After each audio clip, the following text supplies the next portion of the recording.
Hi, I'm Zibby Owens, and you're listening to the award-winning podcast, Moms Don't Have Time to Read Books. If you like this podcast, you will love my new anthology called Moms Don't Have Time to Have Kids. Check it out, and you'll hear from 49 authors about all sorts of things moms don't have time to do. All the authors have been on this podcast. Also, check out my TikTok with Zibby and Tracy, my other podcast, Sex Talk with Zibby and Tracy. Check out Moms Don't Have Time to Write on Medium. And of course, my new publishing company called Zibby Books. And now back to our daily author interview site and a quick hello from some of my kids. Hi. Hi. Hello. Enjoy the show. Megan Fairchild is the author of The Ballerina Mindset, How to Protect Your Mental Health While Striving for Excellence. Megan is a principal dancer with New York City Ballet. After moving from Utah to New York City at the age of 16 to study ballet full-time, she was offered an apprenticeship with NYCB and was promoted to principal, the highest rank, just 3 years later. In 2014, she took a temporary leave to play the lead role, Miss Turnstiles, in the Broadway musical On the Town. She's also the host of the advice podcast, Ask Megan, a brand ambassador for Cole Haan, and an MBA student at NYU's Stern School of Business. And by the way, the paperback of this book is coming out now. So very exciting news. Welcome, Megan. Thank you so much for coming on Moms Don't Have Time to Read Books to discuss the Ballerina Mindset, How to Protect Your Mental Health While Striving for Excellence. Thanks for having me. I need this book. In fact, every chapter as I went through, I was like, okay, a chapter on anxiety. Great. A chapter on eating. Yes. A chapter, like everything went on. I was like, I need this one. I need this one. So thank you for sharing your story and for all the advice. I'm so glad it resonated. Yes, thank you. Will you tell listeners a little bit more about this book and also what made you decide to write this? You're this super successful ballerina and have had an amazing career and all the rest. Why take time out to now write a book? I actually was always really shy with the idea of ever having a book. And there's been other dancers that write about their careers, but I always thought that was so not me. And then it just happened super naturally. I did a little podcast. I spent a year on Broadway. It was a big departure from the ballet world. And I felt like I realized everyone thinks ballet dancers are like such an intense type of person. And so many people, when even the stagehands on my Broadway show were like, wow, this is not what I expected a ballerina to be like. And I was also feeling the need to give back to all of the fans and stuff that I had developed. Like young dancers, to show them this is what our industry is like and we're really normal people and blah, blah, blah, and kind of to demystify it. So I made a podcast called Ask Megan, just to kind of help mothers and their kids who were dancers understand our industry a little better, because I really felt the media misconstrues it. And then an editor from Penguin Publishing contacted me and she was like, I've been using your advice to help myself run a marathon. I'm not a dancer at all. And I really think you have a book here. And so we met together and fleshed out 10 big life lessons that I felt were worthy of sharing and things that I wish my younger self had known. And she really helped me to pose it in more of a universal light because she felt it had that type of message. Which it does. So let's go through a few of them because they're all super helpful. Let's see. Let's talk about let's start with the beginning with facing anxiety, because obviously this is pervasive right now. Right. And you did a good job of sort of spelling out why anxiety makes no sense, even though we all do it. Right. So tell me about your experience with anxiety, how you're managing it now, and what's been the most helpful for you. Yeah. I'll give a little example that I give in the book. The very first time I had my first big role, it wasn't even huge, but I was wanting to do so well. And it felt like I was being really featured for the first time. I stayed up till 4 a.m. the night before, crying on the phone to my mom. My back hurt from working on the piece a lot. And I was just so building it up into this enormous thing. And especially at night, we all really stress at night. And so I got no sleep and I ended up really sabotaging my opportunity. And I was okay and I got through it. But I look back at my younger self and all of these times when I was really wasting time freaking out. And I would tell students now, that's time that could be used to just make yourself more consistent in what you're working on. And so I've had to really learn to reframe it, and also to know that those butterflies you're going to get before something important are actually a useful tool to help you prepare if you can channel it in the right way. So I also try to look at it more as like not something to doubt myself with, but something to give me energy. And that like, this is an important adrenaline rush that I need to take this to the next level for performance. But also I talk later in the book about something that really has helped me just in general, stay more balanced and cope better under difficult, stressful times is meditation.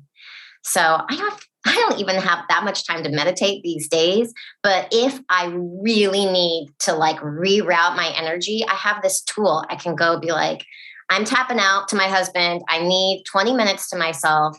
I need to change my mindset. I need to change my energy. And I go and I meditate and I come out feeling fresher. I feel like the things that were imploding in on me are further away and I have more space around me and I just can be the person that I want to be in life, you know? So, and that's been the best benefit for me is that I feel like I properly treat all of the people around me in the way that I want to. And I don't let stress get in the way of all those things.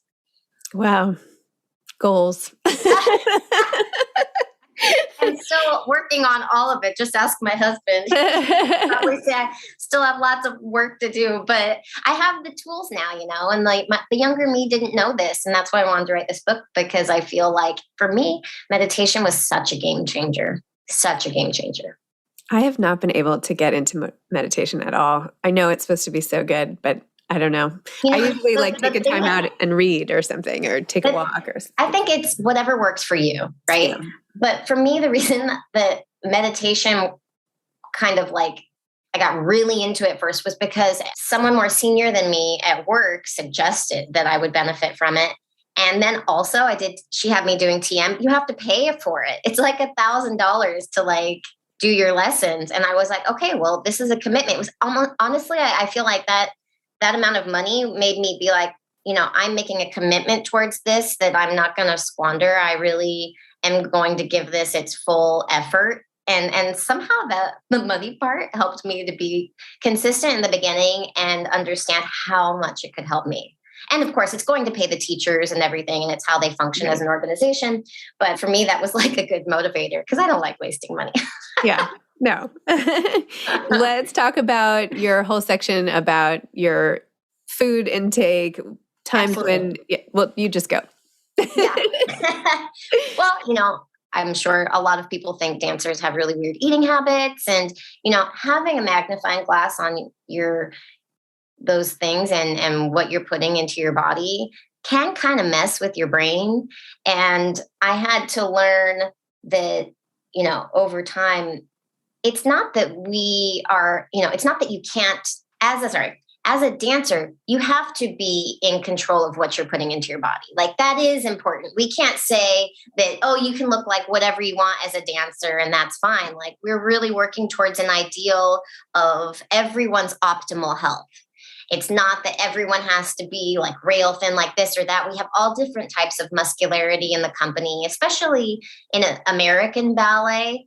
In general, there's a wider range of physiques. And so I think that's good for young dancers and people to know in general that we're not trying to like not be who we are. We're trying to be our best selves. So I got really stressed out at the beginning of my career before I had meditation and all of these tools to cope with all of these moments where I had to execute well under pressure. And the way the stress manifested in me was I started binge eating. And I think it was also the stress of, okay, I had that costume fitting now, and the costumes are very tight and thick, and you don't want to feel uncomfortable when you're dancing because then you don't even have like the range of motion to do arabesque. So like you really want your costume to fit exactly like the way you tried it on in that fitting. And so the idea that I had to kind of stay in the same place weight-wise and physically, like that kind of stressed me out. Didn't really understand how to do that. And so it all kind of manifested as like, I would kind of try to eat really, really healthy. And then the stress would get to me and I would just eat like an entire box of cookies or just like 2 pieces of pizza and then an enormous sugar cookie from the bakery down the street, or even 2 of them. It was just like disgusting, and it didn't feel good. And it was That's like dinner, by the way. Now I look at it, I remember feeling a lot of shame when I was having those moments. And I was like, even like hiding some of the food from my boyfriend, like thinking that like I was like gross. And I look back and I'm like, no, I needed to refuel my body. My body was telling me important signs and signals. And I'm just so much more in tune with it now. But how I got there was being able to give myself permission to have a real meal. And it stopped this vicious cycle of like insane snacking. And the biggest thing I do now is that I do not deny myself a craving. And there is some nutritionists on like TikTok and Instagram now that I follow that I think have it so right. There's one that she's called To the Point Nutrition. And it's writing this down. She's for dancers, but it's for, I think everybody has this, we want to be our best selves, and we want to detach ourselves from the stress of the anxiety of food and the scale and all of this stuff. And it's about giving yourself that craving. And by not ever denying things, you're never going to have this huge binging session because you've limited yourself. And it took me a while to learn that, like, I do get to deserve to have a cookie. I just don't need 3 each time. And so giving that permission, it's just, I don't know. I also married to a French guy now, and I feel like there's always this like stigma that French women, like, they give themselves pieces of chocolate and they eat croissants and whatever, and they still have amazing bodies. But I kind of like look at how they eat, and it's like they eat really rich food, and they sit down and they take time to eat. They don't eat on the run. It's a social event. They have the placemat set, and there's no like diet food on the menu. But you get full when you take your time, when you give yourself that fat or that, whatever to fill yourself up. Have you read the book French Women Don't Get Fat? I think I skimmed it.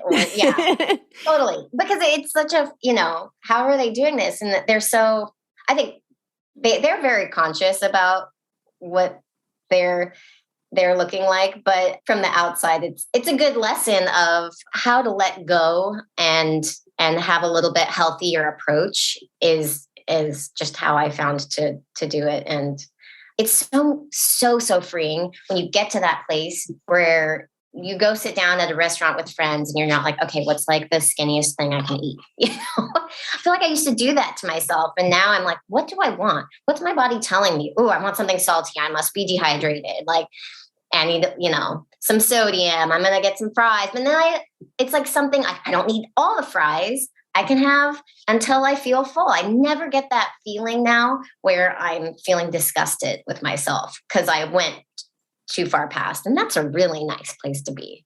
I think it's a journey. We all have to learn the balance for ourselves, but I'm enjoying my 30s more than I am my 20s. Let's put it that way. Nice. I know. I think I've heard it often comes down to regulation, right? How we regulate our moods, how we regulate what we eat, when we eat. And it's not something to feel so punitive about. It's just like you're trying to regulate, what do I need? Yeah. Regulation almost, which sounds, I think, much less judgmental or something, right? Totally. That's like the truth of it. You can't be judging what your body is telling you need. Yeah. And when you start to, you get a whole issue in your head about it that takes it to a really unhealthy place. Is it hard in the ballet world? I mean, it's one thing to say this as like, a mom, like, what am I doing? And nobody sees me in my sweatpants, but it's another, you literally do have to be on display, as you're talking about with the costumes. And I mean, your body is your career, and like, you can't mess it up. You would lose everything if you get, right? You can't hide either. And you can't it's hide. Something you have to really come to terms with at the beginning. And if you kind of can't get past those first couple years, people sometimes leave because they can't get a good, healthy understanding of their body and its needs and what it's supposed to look like. And so it's difficult. And also, we all get in the company when we're going through puberty, like 17, 18. And that's a time where like your body's changing a lot. And that's hard to be trying to fit in costumes and like showing up to work one day and suddenly your boobs are twice the size they were the day before. So like I found that stressful, but really, truly, the schedule that we pull is like the best thing you could do to keep yourself in shape. And so if you know how to have a healthy mental approach to your eating on top of that, you're going to be looking the best that you could look doing what we do. It's like I get people ask because I've had babies. They're like, how'd you get back in shape? I'm like, my job is going to the gym. Like I'm very lucky in that way. I'm not trying to multitask that aspect. That is my job, is to train myself. So that's a benefit. Do you feel like you're in a good place? I don't mean to talk so much about eating. I'm sorry, but No. Do you feel like you're in a good place with the babies? Like how you're going to approach food and all of that with them?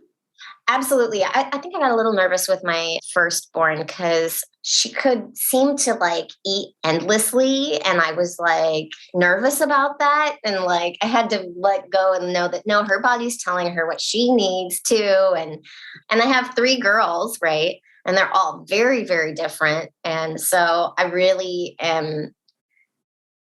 want to make sure that I support them in that journey of young adulthood in a healthy way, because it can be really damaging. And also when you're different than your siblings, that can be difficult too.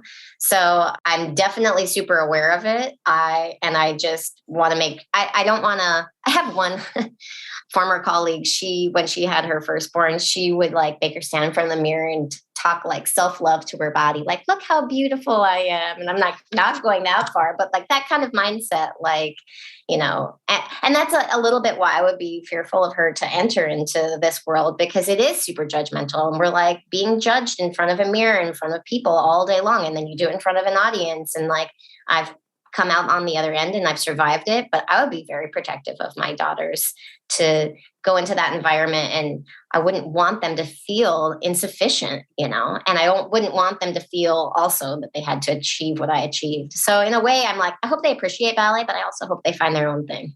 And how old are they now? I have twins that are 9 months and a toddler that just turned 3. Aww. Yeah, it's really a lot of fun. Stressful, as you know, but really, I'm having the best time. The other night at dinner, my toddler sat down and she said, babe, to my husband, babe, so how was your day? What? They say the funniest things. It's amazing. Pretty fun. I know. My son this morning was like, do you want a blanket? And I was like, oh, that is so sweet of you to offer. Thank you. And he's like, no worries. I got you. I'm like, where is he even saying this from? But anyway, yeah, I have twins too, which is its own thing. Now they're 14 and a half, which sounds ancient compared to yours. But yeah, I actually wrote this thing. Maybe I'll send it to you. Yeah. I self-published this when my twins were tiny, but it was like how to survive. What did I even call it? Little morsels, like how to survive having twins. I love that. I would love something. I would love so as a fellow Twin City mom, not twins. Are they the same gender? Boy, girl. Oh, that's fun. Yeah, kind of. No? Okay. No, it's okay. They're so different. So you just have to remind them, you just happen to share the same space to be born, but you're really just siblings. So exactly. Mine are so different too. They're 2 girls. And I'm like, the only thing they share is a birthday. Mm-hmm. Everything else about them is different. It's incredible. It's incredible. It's hard having to go through the same things and be such different people. Like, I think that's the hardest thing. And someone's always ahead or behind on everything. Exactly. And you wouldn't normally even like notice. Right. But yeah, I have one that's she's standing up before the other one. She was crawling before the other one. And, the other one always gets there and in her own time. So yeah, it should be interesting learning how to mom and navigate that. I would say, honestly, a lot of the characteristics of my twins at 9 months have stayed. Oh, interesting. Yeah. Who does things first, who, just a lot of the behaviors, even like how they act in playgroup. And I have found that to be fairly consistent. That's so interesting. Yeah, I can't wait. I can't wait till they're talking to each other. I never did this and I wish I had, but just like spend 20 minutes or something and just write down like their behavior in a group, their behavior alone, like personality traits, and then like put it away and bring it out in 10 years or something and just see. Okay, that's cute. Like not that you'll remember, but anyway, I mean, you might, but I probably wouldn't. But so What is it like? And you probably get asked this all the time, so I'm sorry to be trite, but I'm curious, like when you are on stage and you're dancing and doing a whole performance in front of all these people at the very top of this field, like what are you thinking and feeling in that moment as you're doing all your moves on stage? Like where is your brain? What is going through your head, and like how does it feel to you? When I was younger, I used to be thinking, oh, here comes that scary step that I didn't get in rehearsal a lot.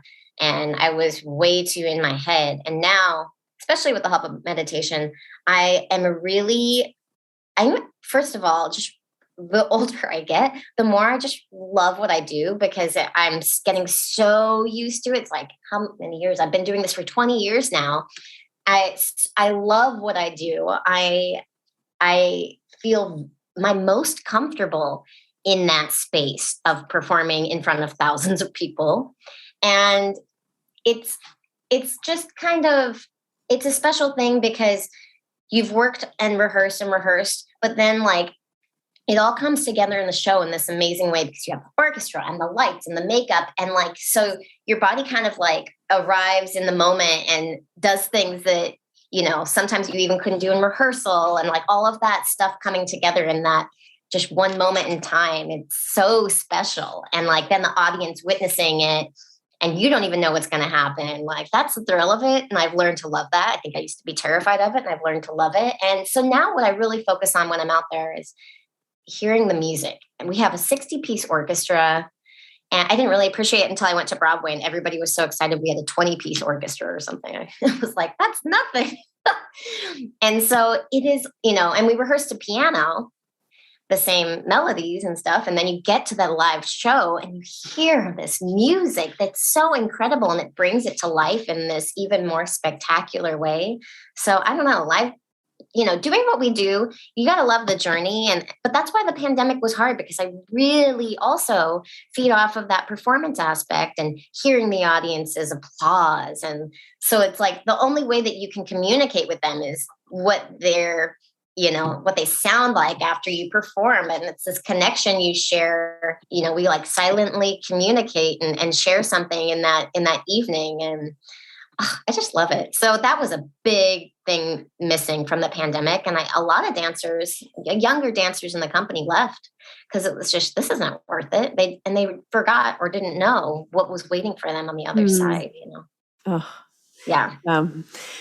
I'm sorry. I mean, it's just like everybody's pandemic experience. I remember at the beginning thinking like, oh my gosh, all the stories I'm going to hear about this. And then it's right.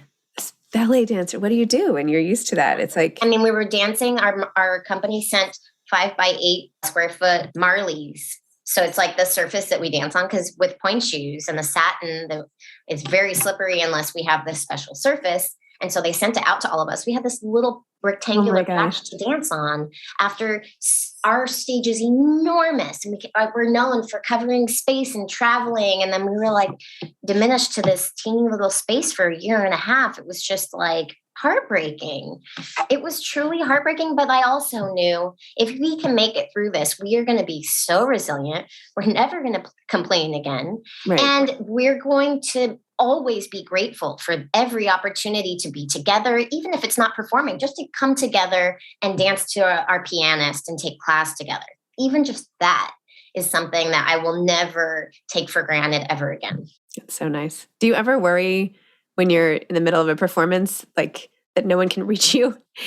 Like that, what if something happens to your kids or like, what if... Oh my God, I never thought of that. My performances are only like half an hour long usually because we're part of New York City Ballet. So it's a repertory kind of format instead of long full lengths. But even if I was doing a full length, because we do some of them, I go back to my dressing room at intermission. So it's like every half hour, I kind of check in on my phone. Okay. All right. So I don't ever feel super far away. I feel. I'm sorry. I like to manufacture things to worry about. So there you go. I never really went there. I'm now I will. No, don't. No. Oh my gosh. And do you think you'll go back to Broadway again? Like, did you? What was that like? It made me realize what a hustle it is. First of all of those people really are scramble each time they're trying to get into a new show. And can you talk about what play you were involved in and all that whole thing for people to? Yeah, absolutely. In 2014, I was part of the revival of On the Town, which is like, there's a movie with Gene Kelly and I forget who else. I want to say, anyways.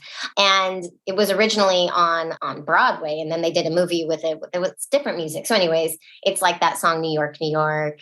It's a wonderful town. And yeah. So it was like this 50s show, and it was so fun. And I was like the love interest of the lead, and I had to sing and act on stage, and it was just the wildest experience. And yeah, I learned from that like they work really, really hard. I mean, we did 8 shows a week for a year, and you don't have a night to hang out with friends and your days resting, and it's like really intense. So I highly doubt I would say yes to it, especially with 3 kids now.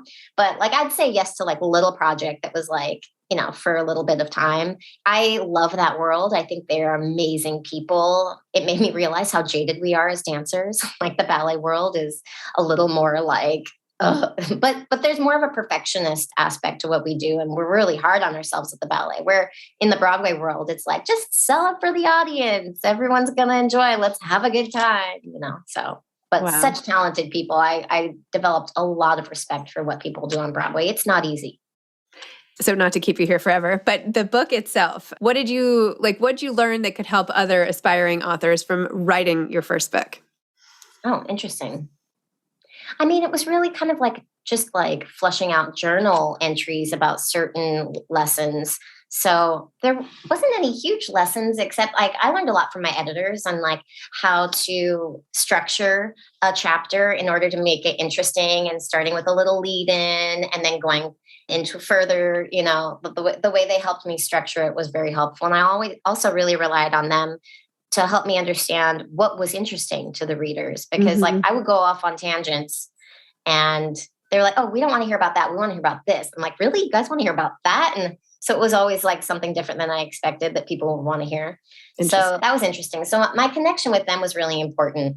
And I definitely would not have felt confident putting anything out there into the ether if it wasn't for my 2 amazing editors. So, and they're both fans of the ballet, and we're friends now. So it was a fun experience and relationship. And yeah, and I didn't have any time crunches. We really like spaced it out, and I finished over the pandemic, but we had started in 2017, I think, or 18.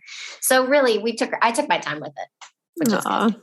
Yeah. Well, I saw your picture on Instagram of you at the Strand, and I was like, that's so exciting. So anyway, congratulations on the book and everything else. It's really such an accomplishment, and it's just really amazing, especially with 3 little girls and a huge, all-encompassing career and everything. So, I would applaud if this was a little, this is not the theater, but, you could hear the sound of 2 hands clapping or something. It's so nice to meet you. It's so nice to meet you too. All right. Well, take care. Bye. Thanks. Bye.